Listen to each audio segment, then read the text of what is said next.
এরপরে প্রশ্ন হলো, কবরস্থানে স্যান্ডেল বা জুতা পরে কবর জিয়ারত করতে যাওয়া যাবে কিনা।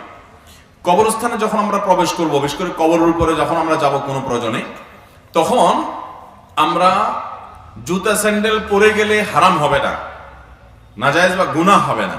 তবে জমহুর উলামায়ে কেরামের মতে কবরস্থানে জুতা খুলে প্রবেশ করাটা সুন্নাহ। জুতা খুলে প্রবেশ করাটা কি সুন্নাহ। এটা হলো বেশিরভাগ উলামায়ে কেরামের মত। এটা ভালো, কবরস্থানে ঢোকার সময় জুতা খুলে প্রবেশ করতে পারলে।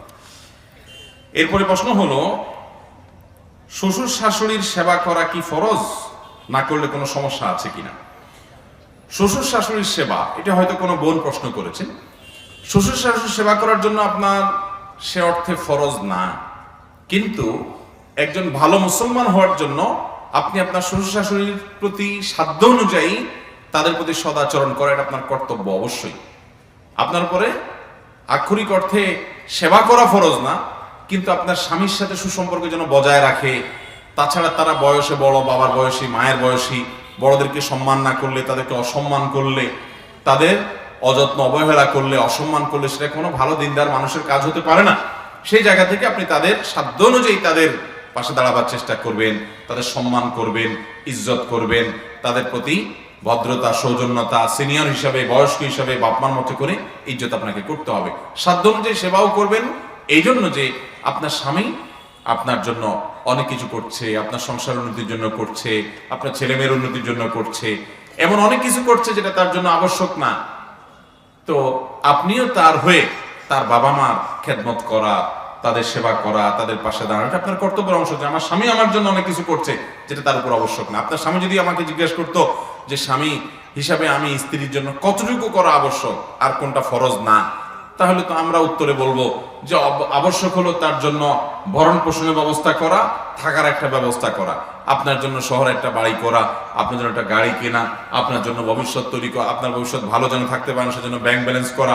এগুলো তো স্বামীর উপরে ফরজ না, কিন্তু সেগুলো তিনি সব আপনার জন্য করার চেষ্টা করেন। অতএব তিনি যখন আপনার জন্য ফরজের বাইরে অনেক কিছু করতে চেষ্টা করেন আপনার সুখের আশায়, অতএব আপনারও উচিত তার বাপ মাকে শ্রদ্ধা নিবেদন করা, সম্মান করা, সাধ্য অনুযায়ী খেদমত করা, যেহেতু তিনি বাপ মাকে সময় দিতে পারছেন না আপনার সংসারের জন্য। তো এই জন্য এই জাতীয় আপনার বিষয়গুলোতে প্রত্যেকটা মানুষের মানবিক হওয়া কর্তব্য, না হলে আমরা ভালো মানুষ হতে পারবো না।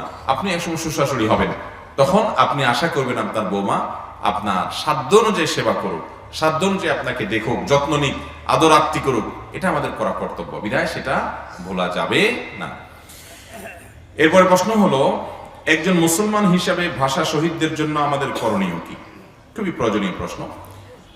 আমাদের মায়ের ভাষায় কথা বলার অধিকার আদায় করে দিতে গিয়ে যে মানুষগুলোর জীবন দিতে হলো, সেই মানুষগুলোর সবগুলো মানুষই মুসলমান, সবাই বিশ্বাসী,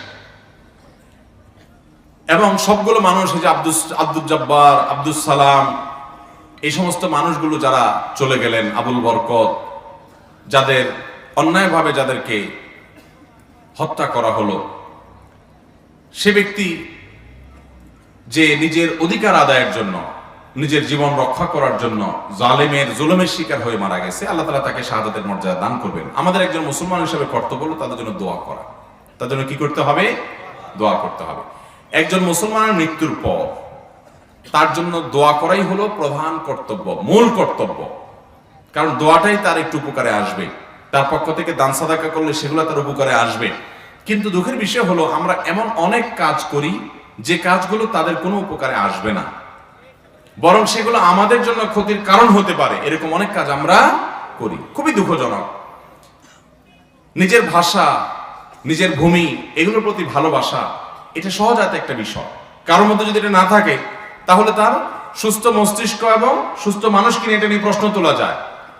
মানুষ যে ভূমিতে জন্ম নেয়, যে ভূমিতে বড় হয়, সে মাটির প্রতি তার টান, ভালোবাসা, এটা সহজ।